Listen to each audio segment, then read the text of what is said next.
किया गरीब बच्चों नूं जिहड़ा हक मिलना सी, गरीबां दे बच्चों नूं पढ़ाउण वास्ते जिहड़ा पैसा आउंदा सी वो पैसा ही छक गया, जिहदे कारण तुसीं देखियो किन्ने लख बच्चे जिहड़े पढ़ाई कर सकदे सी वो पढ़ाई तो वांझे हुए। कृपा शंकर सरोज जो इस महकमे का जो एडिशनल चीफ सैकटरी भी है तो प्रिंसीपल सैकटरी सोशल डिपार्टमेंट का जिहड़ी आ सारे कॉलेजां नूं SC स्कॉलरशिप जिथे दी जाती है महकमा, उस महकमे सैकटरी उस सैकटरी ने जो इंक्वायरी की ते जो रिपोर्ट पेश की, जे तुसीं वो रिपोर्ट पढ़ लोगे एक मिनट नहीं कैप्टन साहब नूं लाउण दी लोड़ ते धर्मसोत नूं डिसमिस करके उहदे परचा करके अरेस्ट करना चाहिए।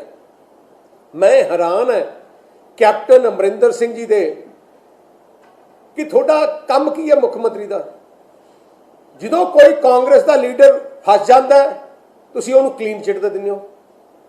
जे हर बंदे नूं क्लीन चिट देनी है कि तुसीं उहदे च भागीदारी है कि नहीं। हुण जे इस आ जिहड़ा स्कैम आया है तुसीं देखो साधु सिंह धर्मसोत ने मतलब क्लीयर कट स्कैम किया, ये कोई दो तुसीं पढ़ लोगे रिपोर्ट, मिलता सारी रिपोर्ट थोड़ी भेज भी देवांगे। रिपोर्ट मेरे को है, मैं सारी रिपोर्ट पढ़ी है। सब तो वड्डी गल है कि टोटल 115 करोड़ रुपया सेंटर ने जो भेजा सी सरकार नूं गरीबां दे बच्चों की पढ़ाई वास्ते इंस्टीट्यूशन नूं देना सी, जिहड़ा पैसा आउंदा आ किहनूं जाना किहने नहीं जाना वो डायरैक्टर कोले पावर हुंदी है। कोई मिनिस्टर अज तक कोई मिनिस्टर साइन नहीं करता, वो डायरैक्टर कोले पावर हुंदी है ते डायरैक्टर कोले ही केस हुंदा है, डायरैक्टर कोले फाइनल होके डायरैक्टर पेमेंट रिलीज करता है। क्योंकि साधु सिंह धर्मसोत के मन च लालच सी, उसका निशाना सी कि मैं पैसा लुटा। उन्हें एक नोट लिखिया अपने महकमे नूं, लिखिया की सी, उन्हें अपने हाथ नाल नोट लिखिया कि before making any payments towards scholarship amounts file should be shown to him. की कहंदा कि डायरैक्टर नूं लिखदा कि तुसीं जिथे जे पेमेंट करनी है किसी कॉलेज नूं सब तो पहले मैनू मेरे को फाइल लियाओ तो मेथों अप्रूव करो। एंड उहदे बाद तुसीं देखो अज तक मिनिस्टर ने नहीं किया। धर्मसोत अपने दस्तखतां नाल वो फाइलों नूं अप्रूव कर लग गया कि इनू इन्ना दे दिओ, इनू इन्ना दे दिओ, इनू इन्ना दे दिओ। जिहड़ा जिहड़ा जिथों कमीशन आउंदा सी उहनूं दे दिंदा सी। होर गल इहने रला लिया PS गिल जिहड़ा डिप्टी डायरैक्टर सी। हुण तुसीं देख लो एक होर वड्डी इहने घपले विच, क्योंकि घपला करना सी एक साथी उहदे नाल सी जिहड़ा PS गिल जिहड़ा डिप्टी डायरैक्टर सी, क्योंकि दोनों रल के कर रहे सी, क्योंकि PS गिल कोले पावर है नहीं सी। फिर की कीता ने एक नोट दिता, लिख के पावर दी कि आ जिहड़ी पावर है डिप्टी डायरैक्टर नूं दित्ती जाती है। वो हुण फाइलां सारियां डिप्टी डायरैक्टर कोले होणियां चाहिदियां। अच्छा, क्योंकि ट्रैजरी विच लिखिया सी, क्योंकि ट्रैजरी का तो डिपार्टमेंट है नहीं, ट्रैजरी फाइनैंस डिपार्टमेंट है, उत्थे पावर कली पैसा विड्रॉ करने की डायरैक्टर की है। सो की करते सी, और जो डिप्टी डायरैक्टर है लाउंदा सी मोहर डायरैक्टर की ते दस्तखत अपने PS गिल कर दिंदा सी। देखो एडा वड्डा घपला, उहदे कोल पावर नहीं, पावर वरत के दोनों, क्योंकि पैसा जो आ जाता सी ते फिर उन्होंने दे दिंदे सी। हुण दूजी तीजी गल इन्होंने की, टोटल इन्होंने जो ट्रैजरी तो सारा पैसा विड्रॉ किया 200-250 करोड़ तकरीबन इन्हें विड्रॉ किया, जिन्हें लिखिया सी कि 1219 कॉलेजों को देना है। ਉਹਦੇ ਚ ਉਹਨਾਂ ਨੇ ਇਕੱਲਾ 192 ਕਰੋੜ 122 ਕਾਲਜਾਂ ਨੂੰ ਦਿੱਤਾ। ਉਹ ਵੀ ਸੌਦੇ ਕਰਕੇ ਰਿਪੋਰਟ 'ਚ ਲਿਖਿਆ ਕਿ ਪਹਿਲਾ ਸੌਦਾ ਹੁੰਦਾ ਸੀ ਕਿ ਮੈਂ ਪੈਸੇ ਦਊਂਗਾ, ਤੁਸੀਂ ਮੈਨੂੰ ਕਿੰਨਾ ਕੱਟ ਦੋਗੇ, ਤੇ ਫਿਰ ਉਹਨੂੰ ਰਿਲੀਜ਼ ਹੁੰਦਾ ਸੀ।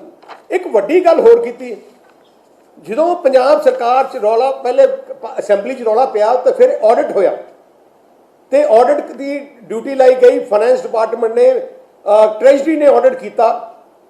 कई इंस्टीट्यूशन सी जिहड़े कॉलेज सी जिन्होंने ट्रेजरी ने दोषी मन्निया। उन्होंने जिवें मैं ਕਾਲਜ ਦਾ ਨਾਮ ਲਿਖਦਾ ਸਰਸਵਤੀ ਪੋਲੀ ਕਾਲਜ ਆ ਬਠਿੰਡੇ। ਉਹਨੂੰ ਆਡਿਟ ਡਿਪਾਰਟਮੈਂਟ ਨੇ ਕਿਹਾ ਕਿ ਤੁਸੀਂ 1 ਕਰੋੜ 85 ਲੱਖ ਰੁਪਇਆ ਇਹ ਤੋਂ ਵਸੂਲੋ, ਵਾਪਸ ਲਓ, ਇਹਨਾਂ ਤੇ ਆ ਵੱਧ ਲੈ ਗਿਆ, ਠੱਗੀ ਮਾਰੀ ਹੈ, ਇਹਨਾਂ ਤੋਂ ਲਓ। ਉਵੇਂ ਰੀਜਨਲ ਪੋਲੀਟੈਕਨਿਕ ਬਠਿੰਡਾ ਉਹਦੇ 2 ਕਰੋੜ 7 ਲੱਖ ਰੁਪਇਆ ਉਹਦੇ ਖਿਲਾਫ ਫਾਈਨੈਂਸ ਡਿਪਾਰਟਮੈਂਟ ਨੇ ਕਿਹਾ ਕਿ ਇਹ ਤੋਂ ਰਿਕਵਰੀ ਕਰੋ। ਉਵੇਂ ਮਾਡਰਨ ਕਾਲਜ ਐਜੂਕੇਸ਼ਨ ਵੀਰ ਕਲਾਂ 58 ਲੱਖ। ਮੈਂ 4-5 ਕਾਲਜ ਦਾ ਨਾਮ ਮੇਰੇ ਕੋਲ ਲਿਸਟ ਹੈ, ਮੈਂ ਤੁਹਾਨੂੰ ਭੇਜ ਵੀ ਦੂੰਗਾ, ਜਿੱਥੇ ਫਾਈਨੈਂਸ ਡਿਪਾਰਟਮੈਂਟ ਨੇ ਆਡਿਟ ਕੀਤਾ ਕਿ ਤੁਸੀਂ ਇਹਨਾਂ ਤੋਂ ਪੈਸੇ ਲਓ, ਵਾਪਸ ਲਓ। ਜਿਸ ਧਰਮਸੋਤ ਨਾਲ ਉਹਨਾਂ ਨਾਲ ਸੈਟਿੰਗ ਹੋ ਗਈ, ਗੱਲਬਾਤ ਬਣ ਗਈ, ਫਿਰ ਧਰਮਸੋਤ ਨੇ ਕੀ ਕੀਤਾ ਕਿ ਆਪਣਾ ਇੱਕ ਹੋਰ ਇੰਟਰਨਲ ਆਡਿਟ ਆਪਣਾ ਕਰਾ ਲਿਆ ਆਪਣੇ ਮਹਿਕਮੇ ਤੋਂ। ਉਹ ਗਿੱਲ ਸਾਹਿਬ ਨਾਲ ਰਲੇ ਸੀ ਤੇ ਉਸ ਰਿਪੋਰਟ ਦੇ ਵਿੱਚ ਤੁਸੀਂ ਹੈਰਾਨੀ ਦੇਖੋ, ਜਿੱਥੇ ਪੰਜਾਬ ਸਰਕਾਰ ਦਾ ਇੱਕ ਡਿਪਾਰਟਮੈਂਟ ਫਾਈਨੈਂਸ ਡਿਪਾਰਟਮੈਂਟ ਜਿਹੜਾ ਮੇਨ ਪੈਸੇ ਦਾ ਡਿਪਾਰਟਮੈਂਟ ਹੈ, ਜਿਹਦੀ ਮੇਨ ਆਡਿਟ ਹੁੰਦੀ ਹੈ, ਉਹਦੇ ਖਿਲਾਫ ਇੱਕ ਹੋਰ ਆਪਣਾ ਡਿਪਾਰਟਮੈਂਟ ਕਰਾ ਲਿਆ, ਜਿੱਥੇ ਸਰਸਵਤੀ ਪੋਲੀ ਕਾਲਜ ਬਠਿੰਡਾ ਜਿਹਨੂੰ ਰਿਕਵਰੀ ਕਿਹਾ ਸੀ ਫਾਈਨੈਂਸ ਡਿਪਾਰਟਮੈਂਟ ਨੇ 1 ਕਰੋੜ 85 ਲੱਖ ਰੁਪਇਆ ਇਹ ਤੋਂ ਲਓ। ਇਹਨੇ ਕੀ ਕੀਤਾ, ਆਪਣੇ ਆਡਿਟਰ ਤੋਂ 1 ਕਰੋੜ 85 ਲੱਖ ਤੋਂ ਘਟਾ ਕੇ ਉਹਦੇ ਇਕੱਲਾ 12 ਲੱਖ ਕਰਤਾ ਜੁਰਮਾਨਾ। ਜਿਹੜਾ ਇਹ ਰੀਜਨਲ ਪੋਲੀਟੈਕਨਿਕ ਕਾਲਜ ਆ ਬਠਿੰਡਾ, ਜਿੱਥੋਂ 2 ਕਰੋੜ ਲੈਣਾ ਸੀ, ਫਾਈਨੈਂਸ ਡਿਪਾਰਟਮੈਂਟ ਨੇ ਕਿਹਾ 2 ਕਰੋੜ ਲਓ, ਤੇ ਧਰਮਸੋਤ ਜੀ ਨੇ ਆਪਣੇ ਡਿਪਾਰਟਮੈਂਟ ਤੋਂ 2 ਕਰੋੜ ਦਾ ਕਰਾਤਾ 6 ਲੱਖ ਰੁਪਇਆ।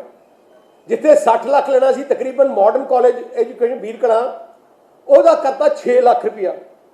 ਐਂ ਕਰਕੇ ਉਹਨਾਂ ਨੇ ਕਈ ਕਾਲਜਾਂ ਤੇ ਜਿੱਥੇ ਲਿਖਿਆ ਸੀ ਤੁਸੀਂ ਪੈਸੇ ਦੇਣੇ ਆ, ਲੈਣੇ ਉਹਨਾਂ ਦੇ ਘਟਾ ਕੇ ਇੱਕ ਤਾਂ ਘਟਾ ਦਿੱਤਾ, ਉੱਤੇ ਉਹਨਾਂ ਨੂੰ ਹੋਰ ਪੈਸੇ ਦੇ ਦਿੱਤੇ, ਕਿਉਂਕਿ ਸੌਦਾ ਹੋਇਆ ਸੀ। ਹੁਣ ਜਿਵੇਂ ਸਰਸਵਤੀ ਪੋਲੀ ਕਾਲਜ ਹੈ, ਜਿਹਨੂੰ 1 ਕਰੋੜ 85 ਲੱਖ ਦਾ ਕਿਹਾ ਸੀ ਫਾਈਨੈਂਸ ਡਿਪਾਰਟਮੈਂਟ ਤੇ ਰੀ ਆਡਿਟ 'ਚ ਉਹਨੇ 12 ਲੱਖ ਕਰਤਾ ਸੀ, ਉਹਨੂੰ ਬਾਅਦ 'ਚ 90 ਲੱਖ ਹੋਰ ਦੇ ਦਿੱਤਾ। ਦੇਖੋ ਕਿੱਡਾ ਵੱਡਾ ਘਪਲਾ। ਜਿੱਥੇ 1 ਕਰੋੜ 85 ਲੱਖ ਲੈਣਾ ਸੀ ਪੰਜਾਬ ਸਰਕਾਰ ਨੇ, ਉਹਨੂੰ 90 ਲੱਖ ਹੋਰ ਦੇ ਦਿੱਤਾ। ਰੀਜਨਲ ਪੋਲੀਟੈਕਨਿਕ ਕਾਲਜ ਨੂੰ ਜਿੱਥੇ 2 ਕਰੋੜ ਲੈਣਾ ਸੀ ਪੰਜਾਬ ਸਰਕਾਰ ਨੇ, ਧਰਮਸੋਤ ਨੇ ਉਹਨੂੰ 1 ਕਰੋੜ ਦੇ ਦਿੱਤਾ। ਜਿਹੜਾ ਮਾਡਰਨ ਕਾਲਜ ਵੀਰ ਕਲਾਂ ਹੈ, ਇਹਦਾ ਤਾਂ ਹੋਰ ਹੀ ਹੈਰਾਨੀ ਵਾਲਾ ਕੇਸ ਹੈ।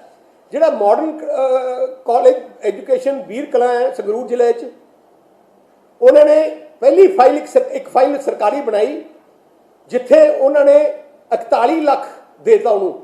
ਫਿਰ ਇੱਕ ਡੁਪਲੀਕੇਟ ਫਾਈਲ ਹੋਰ ਬਣਾ ਲਈ ਇਸ ਕਾਲਜ ਦੀ, 2 ਫਾਈਲਾਂ, ਉਹਦੇ 'ਚ ਵੀ 41 ਲੱਖ ਦੇਤਾ, ਤੇ ਦੋ ਚੈੱਕ ਦੇ ਦਿੱਤੇ ਉਸ ਕਾਲਜ, ਕਿਉਂਕਿ ਪੈਸੇ ਲਿੱਤਾ ਸੀ।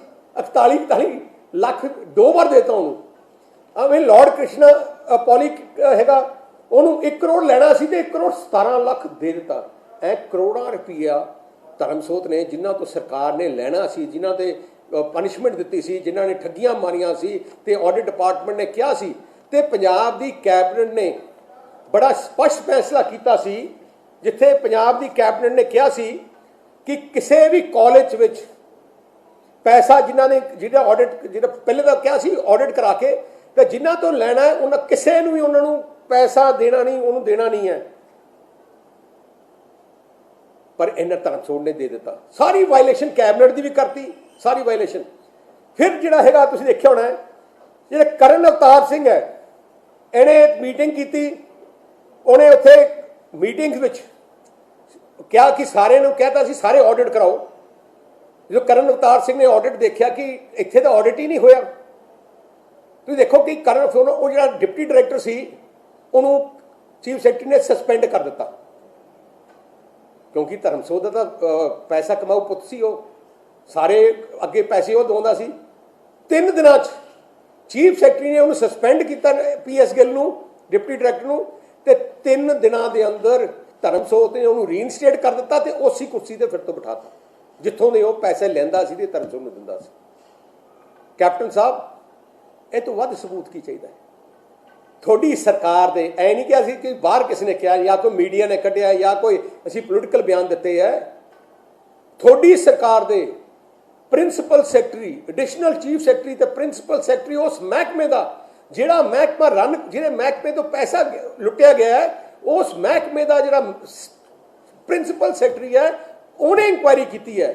ਉਹਨੇ ਕਿਹਾ ਕਿ ਪੈਸਾ ਮੇਰੇ ਮਿਨਿਸਟਰ ਨੇ, ਉਹਨੇ ਕਿਹਾ ਮੇਰੇ ਮਿਨਿਸਟਰ ਨੇ ਤੇ ਮੇਰੇ ਡਿਪਟੀ ਡਾਇਰੈਕਟਰ ਨੇ ਰਲ ਕੇ ਕਰੋੜਾਂ ਰੁਪਇਆ ਜਿਹੜੇ ਗਰੀਬਾਂ ਦਾ ਬੱਚਾ ਐਸਸੀ ਸਕਾਲਰਸ਼ਿਪ ਸੀ ਉਹ ਖਾਧਾ ਐਂਡ ਉਹਨੇ ਸਬੂਤ ਦਿੱਤੇ ਹੈ, ਫਾਈਲਾਂ ਦੀ ਨੋਟਿੰਗਸ ਦਿੱਤੀਆਂ, ਬੈਂਕਾਂ 'ਚੋਂ ਪੈਸਾ ਨਿਕਲਿਆ ਦਿੱਤਾ ਹੈ, ਡੁਪਲੀਕੇਟ ਫਾਈਲਾਂ ਦਿਖਾ ਕੇ ਕੀਤੀਆਂ, ਜਿਹੜੀਆਂ ਪਰਮਿਸ਼ਨ ਜਿਹੜੀਆਂ ਕੈਬਨਿਟ ਦੀਆਂ ਜਿਹੜੀਆਂ ਗਾਈਡਲਾਈਨ ਸੀ ਉਹ ਕਿਵੇਂ ਕਿਵੇਂ ਮਿਨਿਸਟਰ ਨੇ ਤੇ ਜਿਹੜੇ ਆਪਣਾ ਜਿਹੜਾ ਡਿਪਟੀ ਡਾਇਰੈਕਟਰ ਸੀ ਕਿਵੇਂ ਉਹਨਾਂ ਨੇ ਗਾਈਡਲਾਈਨ ਤੋੜੀਆਂ, ਇੱਕ ਇੱਕ ਸਬੂਤ ਕੀਤਾ। ਮੈਂ ਤਾਂ ਹੈਰਾਨ ਹਾਂ ਕੈਪਟਨ ਅਮਰਿੰਦਰ ਸਿੰਘ ਦੇ ਰਿਪੋਰਟ। ਤੁਸੀਂ ਉਹਨੂੰ ਬਚਾਉਣ, ਸਾਧੂ ਸਿੰਘ ਨੂੰ ਬਚਾਉਣ ਵਾਸਤੇ ਤੁਸੀਂ ਇੱਕ ਹੋਰ ਸੈਕਟਰੀਆਂ ਦੀ ਕਮੇਟੀ ਬਣਾ ਰਹੇ ਹੋ। ਇਹਦਾ ਮਤਲਬ ਕੀ ਹੈ? ਤੁਸੀਂ ਚੋਰਾਂ ਨੂੰ ਬਚਾਉਣਾ। ਉਵੇਂ ਜਿਵੇਂ ਸ਼ਰਾਬ ਦਾ ਹੋਇਆ ਸੀ, ਸ਼ਰਾਬ ਦਾ ਤੁਸੀਂ SIT ਬਣਾਈ, ਕਿਉਂ ਬਣਾਈ? ਕਿਉਂਕਿ ਉਹਨੇ ਕਾਂਗਰਸ ਦੇ ਮੰਤਰੀ, ਕਾਂਗਰਸ ਦੇ MLA ਆਪ ਵੇਚਦੇ ਆ ਸ਼ਰਾਬ ਤੇ ਉਹਨਾਂ ਨੂੰ ਬਚਾਉਣਾ ਸੀ। ਰੇਤੇ ਦਾ ਜਿਹੜਾ ਕੰਮ ਹੋ ਰਿਹਾ ਦੇਖੋ ਉਹਦੇ 'ਚ ਲੁੱਟੀ ਜਾਂਦੇ ਆ ਤੇ ਬਚਾਉਣ ਵਾਸਤੇ ਕੈਪਟਨ ਸਾਹਿਬ ਕਲੀਨ ਚਿੱਟ ਦਿੰਦੇ ਆ। ਜਿਹਨੂੰ ਬਚਾਉਣਾ ਹੁੰਦਾ ਇੱਕ ਕਮੇਟੀ ਬਣਾਉਂਦੇ ਆ ਜਿੱਥੋਂ ਰਿਪੋਰਟ ਲੈ ਲੈਂਦੇ ਆ। ਜਿਵੇਂ ਨਵਜੋਤ ਸਿੱਧੂ ਨੂੰ ਬਚਾਉਣ ਵਾਸਤੇ ਰੇਲਵੇ ਦੇ ਹਾਦਸੇ ਦੀ ਕਮੇਟੀ ਬਣਾਈ ਤੇ ਉਹਨੂੰ ਸਾਰਿਆਂ ਨੂੰ ਮਾਫ ਕਰ ਦਿੱਤਾ। ਇਹਦੇ ਤਾਂ ਤੁਹਾਡੀ ਸਰਕਾਰ ਦੀ ਕਮੇਟੀ ਹੈ, ਕਿਸੇ ਬਾਹਰ ਦੀ ਨਹੀਂ।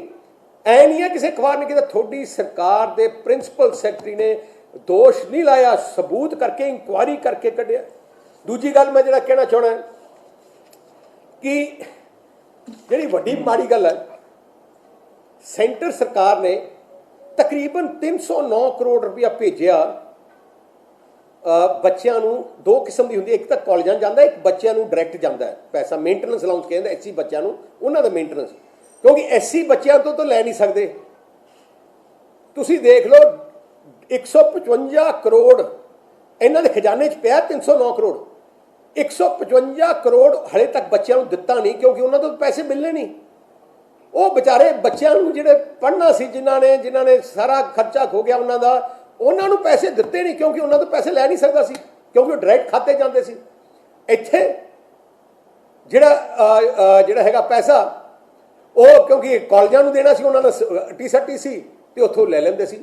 ਜਿਹੜੀ ਵੱਡੀ ਗੱਲ ਹੋਰ ਵੀ ਘਪਲਾ ਹੋਇਆ, ਪੈਸਾ ਜਿਹੜੇ ਕਾਲਜਾਂ ਨੂੰ ਪਹਿਲੇ FD ਤੋਂ ਡਾਇਰੈਕਟ ਜਾਂਦਾ ਹੁੰਦਾ ਸੀ, ਪਰ ਇਹਨੇ ਕੀ ਕੀਤਾ, FD ਤੋਂ ਡਾਇਰੈਕਟ ਨਹੀਂ ਭੇਜਿਆ, ਆਪਣੇ FD ਤੋਂ ਟ੍ਰਾਂਸਫਰ ਕਰਾ ਲਿਆ ਆਪਣੇ ਮਹਿਕਮੇ 'ਚ, ਡਿਪਟੀ ਡਾਇਰੈਕਟਰ ਥੱਲੇ, ਫਿਰ ਆਪਣੇ ਆਪ ਦਿੰਦਾ ਸੀ ਜਿਹਨੂੰ। ਜੇ FD ਤੋਂ ਸਿੱਧਾ ਜਾਂਦਾ ਤਾਂ ਉਹਦੇ ਕੋਲ ਹੋਰ ਔਖਾ ਕੰਮ ਹੋਣਾ ਸੀ, ਕਿਉਂਕਿ FD ਨੇ ਤਾਂ ਪਹਿਲੀ ਇਨਕੁਆਇਰੀ ਕਰਕੇ ਉਹਨੇ ਕੱਢਿਆ ਸੀ, ਦੋਸ਼ੀਆਂ ਨੂੰ ਕੱਢਿਆ ਸੀ, ਤਾਂ ਉਹਨਾਂ ਦੇ ਜੁਰਮਾਨੇ ਲਏ ਸੀ, ਕਿਉਂਕਿ ਸਾਰਿਆਂ ਤੋਂ ਪੈਸਾ ਲਿੱਤਾ ਸੀ, ਸੌਦੇ ਹੋਏ ਸੀ, ਕਰੋੜਾਂ ਰੁਪਈਆਂ ਦੇ ਸੌਦੇ ਹੋ ਕਰਕੇ ਧਰਮਸੋ ਤੇ ਇਹਨੇ ਕੀਤਾ।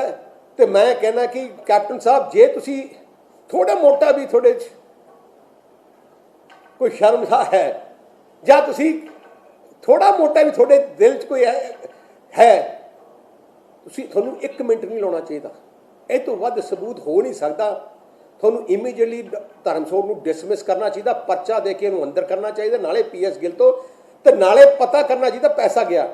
ਜੇ ਕੈਪਟਨ ਸਾਹਿਬ ਤੁਸੀਂ ਨਹੀਂ ਕਰ ਰਹੇ, ਫਿਰ ਸ਼ੱਕ ਆਉਂਦਾ ਪੈਸਾ ਗਿਆ ਕਿੱਥੋਂ ਤੱਕ ਗਿਆ, ਕੀ ਕੌਣ ਭਾਗੀਦਾਰ। ਫਿਰ ਤੁਸੀਂ ਆਪਣੀ ਰੈਪੂਟੇਸ਼ਨ ਬਚਾਉਣ ਕਰਕੇ ਕਰ ਦਿਓ, ਨਹੀਂ ਤਾਂ ਲੋਕਾਂ ਦੀ ਗੱਲ ਸਾਰੇ ਕਹਿੰਦੇ ਆ ਉੱਤੇ ਰਾਹੁਲ ਗਾਂਧੀ ਕੋਲ ਨਹੀਂ ਜਾਂਦਾ ਹੋਏ, ਉੱਤੇ ਨਾ ਜਾਂਦਾ ਹੋਏ, ਕਾਂਗਰਸ ਕੋਲ ਨਾ ਜਾਂਦਾ ਹੋਏ, ਕਿ ਧਰਮਸੋਤ ਇਕੱਲਾ ਹੀ ਹੈ ਇਸ ਸਕੈਮ 'ਚ, ਕਿ ਹੋਰ ਵੀ ਕੋਈ ਹੈ। ਜੇ ਤੁਸੀਂ ਬਚਾਓਗੇ ਤਾਂ ਫਿਰ ਤਾਂ ਮਤਲਬ ਇਹਦੇ ਉੱਤੇ ਵੀ ਹੋਰ ਬਹੁਤ ਹੈ। ਜੇ ਤੁਸੀਂ ਇਹਨੂੰ ਬਚਾਉਣ ਦੀ ਕੋਸ਼ਿਸ਼ ਕੀਤੀ ਤਾਂ ਫਿਰ ਸਾਰੇ ਤੁਸੀਂ ਗਿਲਟੀ ਹੋ। ਜੇ ਤੁਸੀਂ ਆਪਣੇ ਆਪ ਨੂੰ ਕ੍ਰੈਡੀਬਿਲਿਟੀ ਦੇਣਾ ਚਾਹੁੰਦੇ ਆ, ਇਮੀਡੀਏਟਲੀ ਡਿਸਮਿਸ ਕਰੋ ਧਰਮਸੋਤ ਨੂੰ। ਕੋਈ ਸਵਾਲ ਕਿਸੇ ਨੇ ਬੋਲੋ? ਸੁਖਬੀਰ ਜੀ, ਜਿਹੜੇ 2 ਅਫਸਰਾਂ ਦੀ ਟੀਮ ਬਣੀ ਹੈਗੀ ਹੈ ਸੈਂਟਰ ਗਵਰਨਮੈਂਟ ਦੇ, ਕੀ ਤੁਸੀਂ ਮੰਨਦੇ ਹੋ ਵੀ ਉਹ ਸਹੀ ਢੰਗ ਦੇ ਨਾਲ ਇਨਵੈਸਟੀਗੇਟ ਨੂੰ ਕਰ ਸਕੇਗੀ? ਕਿਹੜੀ? ਜਿਹੜੀ 2 ਅਫਸਰਾਂ ਦੀ ਥਾਵਰ ਚੰਦ ਗਹਿਲੋਤ ਨੇ IAS ਸੀਨੀਅਰ IAS ਅਫਸਰਾਂ ਦੀ ਇੱਕ ਟੀਮ ਬਣਾਈ ਹੈਗੀ ਹੈ, ਜਿਹੜੀ ਜਲਦੀ ਦੌਰਾ ਵੀ ਪੰਜਾਬ ਦਾ ਕਰੂਗੀ, ਕੀ ਤੁਸੀਂ ਮੰਨਦੇ ਹੋ ਕਿ ਪੰਜਾਬ ਦੇ ਮੁਕਾਬਲੇ ਸੈਂਟਰ ਦੀ ਜਿਹੜੀ ਟੀਮ ਹੈਗੀ ਆ ਠੀਕ ਢੰਗ ਨਾਲ ਇਹਨੂੰ ਇਨਵੈਸਟੀਗੇਟ ਕਰੂਗੀ ਸਾਰੇ ਮੈਟਰ ਨੂੰ? ਇਨਵੈਸਟੀਗੇਟ ਜਿਹੜੀ ਤੁਸੀਂ ਇਨਵੈਸਟੀਗੇਸ਼ਨ ਰਿਪੋਰਟ ਤੁਸੀਂ ਜਿਹੜੀ ਦੇਖੀ ਹੋਣੀ ਹੈ, ਤੁਸੀਂ ਪੜ੍ਹੋ। ਤਾਂ ਜੇ ਤੁਸੀਂ ਵੀ ਪੜ੍ਹ ਲਓ ਨਾ, ਤੁਸੀਂ ਵੀ ਇਨਵੈਸਟੀਗੇਟ ਕਰਕੇ 1 ਮਿੰਟ 'ਚ ਇਹਨੂੰ ਅੰਦਰ ਕਰ ਦੋਗੇ। ਤਾਂ ਇੰਨਾ ਬਲੇਟੈਂਟ ਹੈ, ਸਾਰੇ ਕਾਨੂੰਨ ਧੱਜੀਆਂ ਉਡਾਈਆਂ ਤੇ ਫਾਈਲਾਂ 'ਚ ਤੁਹਾਨੂੰ ਸਾਰਾ ਪਤਾ ਲੱਗ। ਕਿਉਂਕਿ ਸੈਂਟਰ ਕਿਉਂ ਕਰੇ ਇਨਵੈਸਟੀਗੇਸ਼ਨ? ਕਿਉਂਕਿ 2 ਗੱਲਾਂ, ਇੱਕ ਸੱਚਾਈ ਸਾਹਮਣੇ ਆਊਗੀ, ਇੱਕ ਸਾਰਾ ਪੈਸਾ ਸੈਂਟਰ ਦਾ ਹੈ, ਪੰਜਾਬ ਸਰਕਾਰ ਦਾ 1 ਰੁਪਈਆ ਨਹੀਂ ਹੈ। ਸੋ ਸੈਂਟਰ ਦੇ ਪੈਸੇ ਦੀ ਲੁੱਟ ਮੰਤਰੀ ਕਰ ਰਿਹਾ, ਗਰੀਬ ਲੋਕਾਂ ਦੀ ਬੱਚਿਆਂ ਦੀ ਪੜ੍ਹਾਈ ਦਾ ਪੈਸਾ ਹੈ ਜਿਹੜਾ ਮੰਤਰੀ ਲੁੱਟ ਕੇ ਲੈ ਗਿਆ। ਸੋ ਜਿਹੜਾ ਕੈਪਟਨ ਸਾਹਿਬ ਦੀ ਜੋ ਕੈਪਟਨ ਸਾਹਿਬ ਦਾ ਮੈਂ ਮੂਡ ਦੇਖਿਆ, ਜੇ ਉਹਨਾਂ ਨੇ ਇਨਕੁਆਇਰੀ ਕਮੇਟੀ ਬਿਠਾਈ ਹੈ, ਇਹਦਾ ਮਤਲਬ ਹੀ ਹੈ ਕਿ ਧਰਮਸੋਤ ਨੂੰ ਬਚਾਉਣਾ ਹੈ। ਸੋ ਸੈਂਟਰ ਦੀ ਇਸ ਲਈ ਜ਼ਰੂਰੀ ਹੈ। ਜਾਖੜ ਸਾਹਿਬ ਸਾਹਮਣੇ ਆਇਆ ਹੈ, ਜਾਖੜ ਸਾਹਿਬ ਨੇ ਪ੍ਰੈਸ ਕਾਨਫਰੰਸ ਕਰਕੇ ਦਾਅਵਾ ਕੀਤਾ ਕਿ ਜਿਹੜਾ ਘੁਟਾਲਾ ਹੈ 2016 ਦੇ ਵਿੱਚ, ਉਹ ਕਹਿੰਦੇ ਨੇ ਕਿ ਅਕਾਲੀ ਸਰਕਾਰ ਵੇਲੇ ਹੋਇਆ। ਅੱਜ ਮੇਰੀ ਗੱਲ ਸੁਣੋ, ਸਿੱਧੇ ਤੌਰ ਤੇ ਬਚਾਅ ਦੇ ਵਿੱਚ ਉਤਰੇ ਨਜ਼ਰ ਆਏ। ਉਹਨਾਂ ਨੇ ਕਿਹਾ ਕਿ ਇਹ ਘੁਟਾਲਾ ਅਕਾਲੀ ਸਰਕਾਰ ਵੇਲੇ 2016 ਚ ਹੋਇਆ। ਉਹ ਕਹਿੰਦੇ ਮੈਂ ਆਵਾਜ਼ ਵੀ ਚੁੱਕੀ ਤੇ ਤੁਹਾਡੇ ਵਿਧਾਇਕ ਕਹਿੰਦੇ ਜਿਹੜੇ ਟੀਨੂ ਔਰ ਇੱਕ ਹੋਰ, ਉਹ ਜਿਹੜੇ ਕਹਿੰਦੇ ਸਗੋਂ ਉਹਨਾਂ ਨੇ ਸਮਰਥਨ ਦਿੱਤਾ, ਕਹਿੰਦੇ ਸਾਨੂੰ ਕਿ ਹਾਂ ਅਕਾਲੀ ਸਰਕਾਰ ਦੇ ਵੇਲੇ ਇਦਾਂ ਦੀਆਂ ਚੀਜ਼ਾਂ ਹੋ ਰਹੀਆਂ। ਦਾਅਵਾ ਕਰ ਰਹੇ ਆ। ਮੈਂ ਜਾਖੜ ਸਾਹਿਬ ਨੂੰ ਕਹਿਣਾ ਚਾਹੁੰਦਾ, ਸਰਕਾਰ ਤੁਹਾਡੀ ਹੈ, ਇਨਵੈਸਟੀਗੇਸ਼ਨ ਤੁਸੀਂ ਕਰ ਨਹੀਂ ਸਕਦੇ? ਫਾਈਲਾਂ ਤੁਹਾਡੇ ਕੋਲੇ ਪਈਆਂ, ਜਾਂ ਤਾਂ ਹੋਏ ਨਾ ਸਰਕਾਰ ਸਾਡੀ ਹੋਏ ਤੇ ਅਸੀਂ ਕਹੀਏ ਕਿ ਜਿਹੜੀ ਆ ਕਿਸੇ ਹੋਰ ਕਹੇ ਕਿ ਆਪਾਂ ਇਨਵੈਸਟੀਗੇਸ਼ਨ ਕਰਨਾ, ਜੇ ਤੁਸੀਂ ਕਰੋ, ਤੁਹਾਨੂੰ ਕਿਹਨੇ ਰੋਕਿਆ? 3.5 ਸਾਲ ਕੀਤਾ ਕਿਉਂ ਨਹੀਂ? ਫਿਰ 3.5 ਸਾਲ ਕੀਤਾ ਕਿਉਂ ਨਹੀਂ ਤੁਸੀਂ? ਜਾਖੜ ਸਾਹਿਬ ਨੇ ਹੋਰ ਗੱਲ ਕਹੀ ਹੈ ਜੀ, ਫੈਡਰਲ ਢਾਂਚੇ ਤੇ ਕੇਂਦਰ ਸਰਕਾਰ ਇੱਕ ਵਾਰ ਫਿਰ ਤੋਂ ਹਮਲਾ ਕਰ ਰਹੀ ਹੈ। ਜਦੋਂ ਅਸੀਂ ਜਾਂਚ ਆਰੰਭੀ ਹੋਈ ਹੈ, ਜਾਂਚ ਮੁਕੰਮਲ ਨਹੀਂ ਹੋ ਜਾਂਦੀ, ਤਦ ਤੱਕ ਸੈਂਟਰ ਨੂੰ ਕੀ ਲੋੜ ਹੈ ਜਾਂਚ ਆਪਣੇ ਤੌਰ ਤੇ ਕਰਨ ਦੀ? ਇਹ ਫੈਡਰਲ ਢਾਂਚੇ ਤੇ ਸੱਟ ਮਾਰੀ ਹੈ ਕੇਂਦਰ ਸਰਕਾਰ ਨੇ ਇੱਕ ਵਾਰ ਫਿਰ। ਫੈਡਰਲ ਢਾਂਚੇ ਦਾ ਆੜ ਲੈ ਕੇ ਤੁਸੀਂ ਲੁੱਟ ਨਹੀਂ ਸਕਦੇ। ਜੇ ਤੁਸੀਂ ਸੈਂਟਰ ਦਾ ਪੈਸਾ ਹੈ, ਕੋਈ ਪੰਜਾਬ ਸਰਕਾਰ ਦੀ ਰੈਵਨਿਊ ਨਹੀਂ ਹੈ, ਜਾਂ ਤਾਂ ਹੋਏ ਨਾ ਪੰਜਾਬ ਦੀ ਸ਼ਰਾਬ ਦਾ ਪੈਸਾ ਹੋਏ, ਜਾਂ ਸ਼ਰਾਬ ਦੀ ਇਨਕੁਆਇਰੀ ਹੋਏ, ਇਨਵੈਸਟਮੈਂਟ ਸ਼ਰਾਬ ਦੀ ਹੋਏ ਤੇ ਉਹਦੀ ਸੈਂਟਰ ਕਹੇ ਅਸੀਂ ਇਨਕੁਆਇਰੀ ਕਰਾਂਗੇ, ਉਹ ਹੁੰਦਾ ਵਾਇਲੇਸ਼ਨ। ਆ ਪੈਸਾ ਸਾਰਾ ਸੈਂਟਰ ਤੋਂ ਆਉਂਦਾ, ਸਾਰਾ ਸਕੂਲਾਂ ਜਾਣਾ ਚਾਹੀਦਾ। ਆਪਣਾ ਤਾਂ ਆਪਾਂ ਪੰਜਾਬ ਸਰਕਾਰ ਤਾਂ ਇਕੱਲਾ ਪੋਸਟ ਆਫਿਸ ਹੈ, ਉੱਥੋਂ ਪੈਸਾ ਆਉਂਦਾ ਕਾਲਜਾਂ ਵਾਸਤੇ, ਉਹਨਾਂ ਨੇ ਦਿੱਤਾ ਹੈ। ਉਹਨਾਂ ਨੇ ਆਪਣਾ ਪੈਸਾ ਸਹੀ ਜਗ੍ਹਾ ਤੇ ਲੱਗੇ, ਉਹ ਇਨਕੁਆਇਰੀ ਨਹੀਂ ਕਰ ਸਕਦੇ। ਉਹਨਾਂ ਨੇ ਕੋਈ ਪੰਜਾਬ ਸਰਕਾਰ ਦੇ ਪੈਸੇ ਦੀ ਇਨਕੁਆਇਰੀ ਨਹੀਂ ਕਰ ਰਹੇ। ਸੁਖਬੀਰ ਜੀ ਜਾਖੜ ਕਹਿੰਦੇ ਨੇ ਤੁਹਾਨੂੰ ਚੀਫ ਸੈਕਟਰੀ ਤੇ ਇਤਬਾਰ ਨਹੀਂ ਕਿ ਉਹ ਇਨਕੁਆਇਰੀ ਕਰਨ ਜਾ ਰਹੇ ਹੋ? ਪ੍ਰਿੰਸੀਪਲ ਸੈਕਟਰੀ ਤੇ ਇਹਨਾਂ ਨੂੰ ਇਤਵਾਦ ਨਹੀਂ ਆਪਣੇ ਨੇ। ਪ੍ਰਿੰਸੀਪਲ ਸੈਕਟਰੀ ਉਸ ਡਿਪਾਰਟਮੈਂਟ ਦੇ, ਮੈਂ ਪੁੱਛਣਾ ਚਾਹੁੰਦਾ, ਪ੍ਰਿੰਸੀਪਲ ਸੈਕਟਰੀ ਆਏ ਨਾ ਕਿ ਹੋਰ ਕਿਸੇ ਡਿਪਾਰਟਮੈਂਟ ਦਾ ਪ੍ਰਿੰਸੀਪਲ ਸੈਕਟਰੀ ਹੋਏ, ਉਸ ਮਹਿਕਮੇ ਦਾ ਮੁਖੀ ਕਹਿ ਰਿਹਾ ਕਿ ਸਾਡੇ ਮਿਨਿਸਟਰ ਚੋਰੀ ਕਰ ਰਿਹਾ ਤੇ ਮੇਰਾ ਡਿਪਟੀ ਡਾਇਰੈਕਟਰ ਚੋਰੀ ਕਰ ਰਿਹਾ, ਮੋਹਰਾਂ ਲਾ ਰਿਹਾ ਡਾਇਰੈਕਟਰ ਦੀ, ਦਸਤਖਤ ਕਰ ਰਿਹਾ ਡਿਪਟੀ ਡਾਇਰੈਕਟਰ ਆਪਣੇ ਨਾਂ ਤੇ। ਆ 420 ਨਹੀਂ, ਪੈਸਾ ਤੁਸੀਂ ਸਰਕਾਰ ਦੇ ਫਾਈਨੈਂਸ ਡਿਪਾਰਟਮੈਂਟ ਨੇ ਲਿਖ ਕੇ ਦਿੱਤਾ ਕਿ ਇਹਨਾਂ ਤੇ ਤੁਸੀਂ ਰਿਕਵਰੀ ਕਰੋ ਆ ਕਾਲਜਾਂ ਤੇ। ਤੁਸੀਂ ਫਾਈਨੈਂਸ ਡਿਪਾਰਟਮੈਂਟ ਦੇ ਖਿਲਾਫ ਆਪਣੀ ਡਿਪਾਰਟਮੈਂਟ ਦੀ ਇਨਕੁਆਇਰੀ ਕਰਕੇ ਜਿੱਥੋਂ 2 ਕਰੋੜ ਪੰਜਾਬ ਸਰਕਾਰ ਨੇ ਲੈਣਾ ਸੀ, ਉਹਨੂੰ 2 ਕਰੋੜ ਦੀ ਜਗ੍ਹਾ 10 ਲੱਖ ਬਣਾ ਦਿੰਦੇ ਹੋ ਤੇ ਫਿਰ ਉਹਨੂੰ 1 ਕਰੋੜ ਦੇ ਦਿੰਦੇ ਹੋ। ਇਹ ਤੋਂ ਵੱਧ ਗਪਲਾ ਕੀ ਹੈ? ਬੁੱਝ ਕੇ ਉਹਨੂੰ ਫਸਾਇਆ ਜਾ ਰਿਹਾ ਹੈਗਾ। ਕੌਣ? ਜਿਹੜਾ ਚੀਫ ਸੈਕਟਰੀ ਹੈਗਾ, ਚੀਫ ਸੈਕਟਰੀ ਵੱਲੋਂ ਉਹਨੂੰ ਜਾਣ ਬੁੱਝ ਕੇ ਇਹਦੇ ਵਿੱਚ ਇੰਟੈਂਗਲ ਕੀਤਾ ਜਾ ਰਿਹਾ ਹੈਗਾ। ਪਹਿਲਾਂ ਦੀ ਉਹਨਾਂ ਦੀ ਆਪਸ ਦੀ ਬਣਦੀ ਨਹੀਂ ਹੈਗੀ। ਕਿਹੜੇ ਚੀਫ ਸੈਕਟਰੀ ਨਹੀਂ? ਮੈਂ ਸਮਝਿਆ ਨਹੀਂ। ਕਿਰਪਾ ਜੰਗ ਸਰੋਜ ਦੀ ਗੱਲ ਕਰਦੇ ਜੀ, ਉਹ ਕਹਿੰਦੇ ਕਿ ਮੇਰੇ ਨਾਲ ਨਿੱਜੀ ਅਲਫਾਜ਼ ਰੱਖਦੇ ਨੇ। ਕੌਣ? ਧਰਮਸੋਤ ਕਹਿੰਦੇ ਮੇਰੇ ਨਾਲ ਨਿੱਜੀ ਅਲਫਾਜ਼ ਰੱਖਦੇ ਨੇ। ਕਿਰਪਾ ਜੰਗ ਸਰੋਜ ਕਹਿੰਦੇ ਮੈਨੂੰ ਤਾਂ ਫਸਾਇਆ ਜਾ ਰਿਹਾ। ਨਹੀਂ, ਕਿਰਪਾ ਸਿੰਘਰ ਸਰੋਜ ਕਰਿਆ ਮੈਨੂੰ ਫਸਾਇਆ ਜਾ ਰਿਹਾ? ਨਹੀਂ, ਧਰਮਸੋਤ ਜੀ, ਧਰਮਸੋਤ ਮਿਨਿਸਟਰ ਹੈ। ਫਿਰ ਕੈਪਟਨ ਅਮਰਿੰਦਰ ਸਿੰਘ ਨੂੰ ਕਹੋ, ਜਿਹੜਾ ਮਿਨਿਸਟਰ ਚੋਰੀ ਕਰੂਗਾ ਕਹੂਗਾ ਸੈਕਟਰੀ ਕੋਈ ਕਰੂਗਾ। ਇਹਦਾ ਮਤਲਬ ਫਸਾਇਆ ਜਾਂਦਾ ਹੈ। ਜੇ ਕੋਈ ਸੱਚਾਈ ਕੱਢਦਾ ਹੈ, ਜੇ ਉਸ ਡਿਪਾਰਟਮੈਂਟ ਦਾ ਸੈਕਟਰੀ ਆਪ ਆਪਣੇ ਡਿਪਾਰਟਮੈਂਟ ਵਿੱਚ ਚੋਰੀ ਦੇਖਦਾ ਹੈ, ਆਪਣੇ ਡਿਪਾਰਟਮੈਂਟ ਵਿੱਚ ਉਹ ਦੇਖਦਾ ਗਲਤੀਆਂ ਹੋ ਰਹੀਆਂ ਤੇ ਉਹ ਇਨਕੁਆਇਰੀ ਕਰਕੇ ਰਿਪੋਰਟ ਦਿੰਦਾ, ਉਹ ਕੋਈ ਫਸਾਉਣ ਵਾਲੀ ਗੱਲ ਨਹੀਂ ਹੁੰਦੀ। ਕਿਸੇ ਸੈਕਟਰੀ ਦੀ ਹਿੰਮਤ ਨਹੀਂ ਕਿ ਆਪਣੇ ਮਿਨਿਸਟਰ ਨੂੰ ਝੂਠੇ ਸਬੂਤਾਂ ਤੇ ਫਸਾਏ, ਕਿਉਂਕਿ ਦੁੱਧ ਤੇ ਪਾਣੀ ਹੋ ਜਾਣਾ ਸੀ। ਸੁਖਬੀਰ ਜੀ ਜਾਖੜ ਕਹਿੰਦੇ ਨੇ, सुखबीर जी एक सेकंड बड़ा साहब एक क्वेश्चन मैंने पूछ ले लो। सुखबीर जी मैं गलत बोलिया? सुखबीर जी चीफ सेक्रेटरी इस मामले की इंक्वायरी कर रही है, एडिशनल चीफ सेक्रेटरी के इंक्वायरी रिपोर्ट पे। सरकार पहले ही बचाव मंत्री के बचाव में उतर आई है। तानु विश्वास है कि ਜਿਹੜੀ रिपोर्ट आएगी वो निष्पक्ष होएगी? ਚੀਫ ਸੈਕਟਰੀ ਇਹਦੇ ਨਾਲ ਹੀ ਸੁਖਬੀਰ ਜੀ ਜਾਖੜ ਕਹਿੰਦੇ ਨੇ ਕਿ ਸੋਮ ਮੰਗਲਵਾਰ ਤੱਕ ਰਿਪੋਰਟ ਆ ਜਾਣੀ ਹੈ। ਕਹਿੰਦੇ ਪਹਿਲਾਂ ਸਾਡੀ ਨਿਰਪੱਖ ਜਾਂਚ ਚੱਲ ਰਹੀ ਹੈ ਔਰ ਹੁਣ ਜਿਹੜੀ ਆ ਵੈਰੀਫਾਈ ਹੋ ਕੇ ਸਾਰੀ ਚੀਜ਼ ਸਾਹਮਣੇ ਆ ਜਾਣੀ ਹੈ। ਜਿਹਦੇ ਖਿਲਾਫ ਕਹਿੰਦੇ ਪਾਇਆ ਗਿਆ ਅਸੀਂ ਸਖਤ ਕਾਰਵਾਈ ਕਰਾਂਗੇ। ਜਾਖੜ ਕਹਿੰਦੇ ਇੱਕ ਪਹਿਲੀ ਗੱਲ ਹੈ, ਜਿਹੜਾ ਜਾਖੜ ਹੈ ਕੀ ਉਹ ਸਰਕਾਰ ਦਾ ਮੰਤਰੀ ਹੈ? ਉਹਨੂੰ ਕੀ ਪਤਾ ਕਿ ਸੋਮਵਾਰ ਮੰਗਲਵਾਰ ਤੱਕ ਰਿਪੋਰਟ ਆ ਜਾਊਗੀ? ਇਹਨੂੰ ਪਤਾ ਤਾਂ ਹੈ ਕਿਉਂਕਿ ਉਹਨਾਂ ਇੰਸਟਰਕਸ਼ਨ ਦਿੱਤੀਆਂ ਚੀਫ ਸੈਕਟਰੀ ਨੂੰ, ਸੋਮਵਾਰ ਮੰਗਲਵਾਰ ਤੱਕ ਕਲੀਨ ਚਿੱਟ ਦੇ ਦਿਓ। ਤੇ ਮੈਂ ਅੱਜ ਕਹਿ ਦੇਣਾ ਤੁਹਾਨੂੰ, ਅੱਜ ਮੈਂ ਪਹਿਲੇ ਹੀ ਕਹਿ ਦੇਣਾ ਕਲੀਨ ਚਿਟ ਦੇਣਗੇ ਸਰਕਾਰ, ਚੀਫ ਸੈਕਟਰੀ ਤੋਂ ਕਲੀਨ ਚਿਟ ਲਿਖਾਉਣਗੇ। ਸੁਖਬੀਰ ਜੀ ਜੇਕਰ ਕੋਈ ਸ਼ੱਕ ਨਹੀਂ ਹੈ ਕਿ ਤੁਹਾਡੀ ਆਸ ਮੁਤਾਬਕ ਤਾਂ ਰਿਪੋਰਟ ਆ ਨਹੀਂ ਸਕਦੀ ਹੈ ਕਲੀਅਰ, ਆਮ ਤੌਰ ਤੇ ਹੁੰਦਾ ਸਰਕਾਰਾਂ 'ਚ ਇਸੇ ਤਰ੍ਹਾਂ ਹੀ, ਪਰ ਜੇਕਰ ਤੁਹਾਡੀ ਆਸ ਮੁਤਾਬਕ ਰਿਪੋਰਟ ਨਹੀਂ ਆਉਂਦੀ ਹੈ ਔਰ ਨਾ ਹੀ ਤੁਹਾਡੇ ਬਿਆਨ ਤੇ ਕੈਪਟਨ ਸਾਹਿਬ ਆਪਣਾ ਮੰਤਰੀ ਸਸਪੈਂਡ ਕਰਨਗੇ, ਪਰ ਅਕਾਲੀ ਦਲ ਦੀ ਫਿਰ ਸਟ੍ਰੈਟਜੀ ਕੀ ਰਹੂਗੀ ਜੇਕਰ ਪਹਿਲੀ ਗੱਲ ਮੈਂ ਤੁਹਾਨੂੰ ਦੱਸਾਂ, ਪਹਿਲੀ ਗੱਲ ਪ੍ਰਮਾਤਮਾ ਮਿਹਰ ਕਰਨ, ਸਰਕਾਰ ਇਹਨਾਂ ਦੀ ਬਦਲੇ, ਕਿਉਂਕਿ ਜਿੰਨਾ ਲੁੱਟ ਮਚਾਇਆ ਇਹਦੀ ਪੱਕੀ ਇਨਕੁਆਇਰੀ ਹੋਊਗੀ। ਗਰੀਬਾਂ ਦੇ ਬੱਚੇ ਦੇ ਪੈਸਾ ਖਾ ਕੇ ਮਿਨਿਸਟਰ ਨੂੰ ਭੱਜਣ ਨਹੀਂ ਦੇਵਾਂਗੇ। ਮੈਂ ਤੁਹਾਨੂੰ ਅੱਜ ਦੱਸਾਂ, ਅਸੀਂ ਕੋਰਟ 'ਚ ਵੀ ਜਾਵਾਂਗੇ, ਕੋਰਟ CBI ਇਨਕੁਆਇਰੀ ਵੀ ਮੰਗਾਂਗੇ। ਅਸੀਂ ਜੋ ਜਿੱਥੇ ਲੀਗਲ ਅਸੀਂ ਕਰ ਸਕਦੇ ਹਾਂ, ਜਦੋਂ ਤੱਕ ਲੀਗਲ ਐਕਸ਼ਨ ਦੇ ਉੱਤੇ ਗਵਰਨਮੈਂਟ ਦੇ ਪ੍ਰੈਸ਼ਰ ਪਾਵਾਂਗੇ। ਕੈਪਟਨ ਸਾਹਿਬ, ਆ ਕੋਈ ਮਾਮੂਲੀ ਚੋਰੀ ਨਹੀਂ ਹੈ। ਗਰੀਬਾਂ ਦੇ ਬੱਚਿਆਂ ਦੀ, ਗਰੀਬ ਬੱਚਿਆਂ ਦੀ ਪੜ੍ਹਾਈ ਤੁਸੀਂ ਮਾਰ ਦਿੱਤੀ। 1,80,000 ਬੱਚਾ ਘਟ ਗਿਆ ਤੁਹਾਡੇ ਰਾਜ ਵਿੱਚ, ਐਸੀ ਬੱਚਾ ਇੱਕ ਸਾਲ 'ਚ 1,80,000 ਬੱਚਾ ਜਿਹੜਾ ਪਹਿਲੇ ਪੜ੍ਹਦਾ ਹੁੰਦਾ ਸੀ, ਤੁਹਾਡੀ ਆ ਕਰਕੇ ਲੁੱਟਾਂ ਕਰਕੇ ਹੁਣ ਉਹ ਵਿਚਾਰਿਆਂ ਦੇ ਫੀਸ ਜੋ ਪੈਸੇ ਹੀ ਤੁਸੀਂ ਖਾਣ ਲੱਗ ਗਏ ਉਹਨਾਂ ਦੇ, ਤੇ ਫਿਰ ਬੱਚੇ ਕਿਵੇਂ ਪੜ੍ਹਨਗੇ? ਤੁਹਾਡਾ ਮੰਨਣਾ ਵੀ ਉਹਨਾਂ ਦੇ ਰਿਪੋਰਟ ਜਿਹੜੀ ਹੈਗੀ ਅਫਸਰ ਨੇ ਸਾਹਮਣੇ ਰੱਖੀ, ਹੁਣ ਦੁਬਾਰੇ ਕਹਿ ਰਹੇ ਵੀ ਸਾਰੀ ਚੀਜ਼ ਦੀ ਜਾਂਚ ਕਰਾ, ਚਲੋ ਕੇਂਦਰ ਨੇ ਪੈਸੇ ਜਾਂ ਉਹ ਤਾਂ ਇਨਵੈਸਟੀਗੇਟ ਕਰਾਉਣ, ਪਰ ਹੁਣ ਸਰਕਾਰ ਨੂੰ ਨਹੀਂ ਲੱਗਦਾ ਕਿ ਸਿਰਜਣ ਕਰਨ ਦੀ ਲੋੜ ਸੀ ਕਿ ਇਸ ਰਿਪੋਰਟ ਦੇ ਤੱਥ ਕੀ? ਮੈਂ ਸਮਝਿਆ ਨਹੀਂ, ਕਲੀਅਰ ਨਹੀਂ ਆ ਰਿਹਾ ਜੀ ਤੁਹਾਡਾ। ਫਿਰ ਜੀ ਇੱਕ ਪੂਰੀ ਸਾਹਮਣੇ ਅਫਸਰ ਨੇ ਰੱਖੀ ਹੈ ਕਿ ਆਹ ਤੱਥ ਨੇ, ਇਹਦੇ ਕਿ ਇੰਨੀ ਗੜਬੜੀ ਹੈ, ਤਾਂ ਤੁਹਾਨੂੰ ਨਹੀਂ ਲੱਗਦਾ ਸਰਕਾਰ ਨੂੰ ਸਿੱਧਾ ਐਕਸ਼ਨ ਕਰਨਾ ਚਾਹੀਦਾ ਸੀ ਉਹਦੇ ਉੱਤੇ? ਹੋਰ ਇੱਕ ਚਲੋ ਮੈਂ ਉਹੀ ਕਹਿ ਰਿਹਾ ਕਿ ਤੁਸੀਂ ਆਪਣੇ ਸੈਕਟਰੀਆਂ ਤੇ ਇਹਦਾ ਮਤਲਬ ਵਿਸ਼ਵਾਸ ਨਹੀਂ ਕਰਦੇ। ਇੱਕ ਰਿਪੋਰਟ ਸੈਕਟਰੀ ਨੇ ਲਿਖ ਕੇ ਦਿੱਤੀ ਹੈ ਚੀਫ ਮਿਨਿਸਟਰ ਨੂੰ। ਚੀਫ ਮਿਨਿਸਟਰ ਨੂੰ ਇਮੀਡੀਏਟਲੀ ਫਾਰਵਰਡ ਕਰਨਾ ਚਾਹੀਦਾ ਸੀ ਪੰਜਾਬ ਪੁਲਿਸ ਨੂੰ ਕਿ ਇਹਦੇ ਤੇ ਕੇਸ ਰਜਿਸਟਰ ਕਰੋ ਤੇ ਇਹਦੇ ਤੇ ਰਿਪੋਰਟ ਨੂੰ ਇਨਵੈਸਟੀਗੇਸ਼ਨ ਕਰਕੇ ਸਾਨੂੰ 15-20 ਦਿਨ ਦੇ ਅੰਦਰ ਅੰਦਰ ਰਿਪੋਰਟ ਦਿਓ। ਤੁਸੀਂ ਚੀਫ ਸੈਕਟਰੀ ਦੇ ਉੱਤੇ ਤੁਸੀਂ ਜ਼ਿੰਮੇਵਾਰੀ ਲਾ ਦਿੰਦੇ ਹੋ ਕਿ ਚੀਫ ਸੈਕਟਰੀ ਨੂੰ ਮਤਲਬ ਕੀ ਹੈ ਕਿ ਬਚਾਉਣ ਦਾ ਹੀ ਹੈ। ਤੇ ਮੈਂ ਅੱਜ ਕਹਿ ਦਿੰਦਾ ਰਿਪੋਰਟ ਭਾਵੇਂ ਅਗਲੇ ਸੋਮਵਾਰ ਨੂੰ ਜਾਖੜ ਸਾਹਿਬ ਦੇ ਹਿਸਾਬ ਨਾਲ ਆ ਜਾਏ, ਕਲੀਨ ਚਿਟ ਆਊਗੀ ਧਰਮਸੋਤ ਨੂੰ, ਮੈਂ ਤੁਹਾਨੂੰ ਲਿਖ ਕੇ ਦੇਣਾ, ਪਰ ਕਲੀਨ ਚਿਟ ਕੱਲੇ ਇਹਨਾਂ ਦੀ ਸਰਕਾਰ ਤੱਕ ਹੀ ਹੈ, ਅਸਲੀਅਤ ਕੱਢਾਂਗੇ।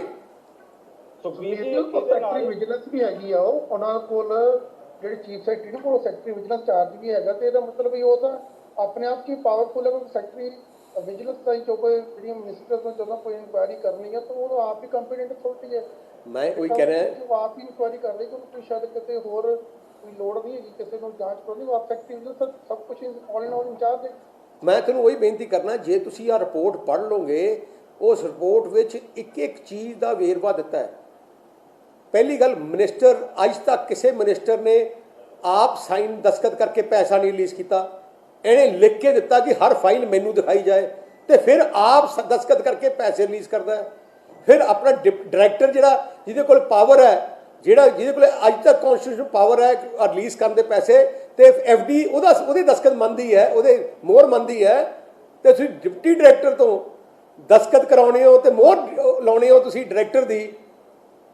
ਇਹ ਤੋਂ ਸਾਹਮਣੇ ਇਹ ਤੋਂ ਸਿੱਧਾ ਘਪਲਾ ਕੀ ਹੋ ਸਕਦਾ ਹੈ? ਬੱਚਾ ਵੀ ਮੇਰੇ ਨਾਲ ਰਿਪੋਰਟ ਪੜ੍ਹ ਨੂੰ ਕਹਿ ਦੂਗਾ ਕਿ ਇਹਨੂੰ ਅੰਦਰ ਕਰੋ। ਸੁਖਬੀਰ ਜੀ, ਇੱਕ ਸੁਨੀਲ ਜਾਖੜ ਵੱਲੋਂ ਬਿਆਨ ਦਿੱਤਾ ਗਿਆ ਜਿਹੜਾ ਜ਼ਹਿਰੀਲੀ ਸ਼ਰਾਬ ਮੁੱਦੇ ਤੇ ਈਡੀ ਨੇ ਜਾਂਚ ਕਰ ਰਹੀ ਹੈ। ਉਹ ਕਹਿ ਰਹੇ ਕਿ ਇਹ ਸਿਆਸਤ ਤੋਂ ਪ੍ਰੇਰਿਤ ਹੈ। ਜਦੋਂ ਜਿਨ੍ਹਾਂ ਤੇ ਇਲਜ਼ਾਮ ਲੱਗਦੇ ਸਨ ਡਰਗ ਦੇ, ਈਡੀ ਉਹ ਕਿਉਂ ਨਹੀਂ ਜਾਂਚ ਕਰਦੀ ਪਈ? ਜਿਹੜੇ ਜਲੰਧਰ ਦੇ ਵਿੱਚ ਕੇਸ ਹੈਗੇ ਆ ਪੈਂਡਿੰਗ, ਉਹਦੀ ਜਾਂਚ ਕਿਉਂ ਨਹੀਂ ਕਰ ਰਹੀ ਈਡੀ? ਤੁਸੀਂ, ਮੈਂ ਕਹਿੰਦਾ ਈਡੀ ਨੇ ਉਹ ਵੀ ਜਾਂਚ ਕੀਤੀ ਸੀ, ਸਾਡੀ ਸਰਕਾਰ 'ਚ ਜਾਂਚ ਕੀਤੀ ਸੀ, ਕਿਉਂਕਿ ਜਿਹੜੇ ਬੰਦੇ ਦੋਸ਼ੀ ਸੀ ਉਹਨਾਂ ਦੇ ਖਿਲਾਫ ਕੇਸ ਵੀ ਈਡੀ ਨੇ ਕਰਤਾ ਸੀ। ਜਾਖੜ ਸਾਹਿਬ, ਜਾਂ ਤਾਂ ਤੁਸੀਂ ਭੁੱਲ ਜਾਂਦੇ ਹੋ ਜਾਂ ਤੁਸੀਂ ਜਾਣ ਕੇ ਇੰਨੇ ਗਿਰ ਗਏ ਹੋ ਕਿ ਤੁਹਾਡੇ ਵਾਸਤੇ ਆਪਣੇ ਚੋਰਾਂ ਨੂੰ ਬਚਾਉਣ ਦਾ ਤੁਸੀਂ ਇੰਨਾ ਵੱਡਾ ਬੇੜਾ ਚੱਕਿਆ, ਤੁਸੀਂ ਬਚਾ ਨਹੀਂ ਸਕਦੇ ਹੁਣ। ਸੁਖਬੀਰ ਜੀ, ਚਾਹੇ ਸ਼ਰਾਬ ਦਾ ਸਕੈਮ ਹੋਵੇ, ਸਕਾਲਰਸ਼ਿਪ ਦਾ ਸਕੈਮ ਹੋਵੇ, ਆਟਾ ਦਾਲ ਸਕੀਮ ਦਾ ਸਕੈਮ ਹੋਵੇ, ਹਰ ਪਾਸੇ ਤਰਾਹੀ ਮੱਚੀ ਪਈ ਹੈਗੀ ਅਤੇ ਲੋਕਾਂ ਦੀ ਬਾਹ ਫੜਨ ਵਾਲਾ ਇਸ ਟਾਈਮ ਕੋਈ ਵੀ ਨਹੀਂ। ਜਿਹੜਾ ਮੁੱਖ ਮੰਤਰੀ ਆਪ ਹੀ ਸਰਕਾਰ ਨੂੰ ਛੱਡ ਕੇ ਭੱਜ ਗਿਆ, ਉਹ ਤਾਂ ਕੋਈ ਆਸ ਰੱਖਦਾ? ਤੁਸੀਂ ਪੰਜਾਬ 'ਚ ਕੋਈ ਧਰਨਾ ਦੇਖਿਆ? ਕਿਉਂ ਨਹੀਂ ਧਰਨਾ ਦੇ ਲੋਕਾਂ ਨੂੰ ਪਤਾ, ਮੁਲਾਜ਼ਮਾਂ ਨੂੰ ਪਤਾ, ਜੇ ਧਰਨਾ ਮਹੀਨਾ ਵੀ ਲਾਈ ਰੱਖਾਂਗੇ, 2 ਮਹੀਨੇ ਵੀ ਲਾਉਣਾ, ਚੀਫ ਮਿਨਿਸਟਰ ਨੂੰ ਤਾਂ ਮਿਲਣਾ ਹੀ ਨਹੀਂ। ਭਾਵੇਂ ਮੁਲਾਜ਼ਮ ਆਤਮ ਹੱਤਿਆ ਕਰਨਾ, ਚੀਫ ਮਿਨਿਸਟਰ ਨੇ ਨਹੀਂ ਮਿਲਣਾ ਉਹਨਾਂ ਨੂੰ। ਚੀਫ ਮਿਨਿਸਟਰ ਦਾ ਕੋਈ ਪੰਜਾਬ 'ਚ ਹੋ ਜੇ, ਕੋਵਿਡ ਦੀ ਬਿਮਾਰੀ ਕਿਵੇਂ ਫੈਲ ਗਈ ਹੈ, ਕੋਈ ਹਸਪਤਾਲ 'ਚ ਬੈੱਡ ਨਹੀਂ ਹੈ, ਪਰ ਚੀਫ ਮਿਨਿਸਟਰ ਨੂੰ ਕੋਈ ਪਰਵਾਹ ਨਹੀਂ ਹੈ। लक्ष्य को हासिल कर लेने का भरोसा है KMV। सपनों को नई उड़ान देने का भरोसा है KMV। प्रतिस्पर्धा के दौर में सफलता का भरोसा है KMV। पंजाब में नंबर 1 अग्रणी शिक्षण संस्थान है KMV। 135 सालों की स्वर्णिम परंपरा है KMV। भारत में शीर्ष रैंकिंग में शामिल कन्या महाविद्यालय जालंधर।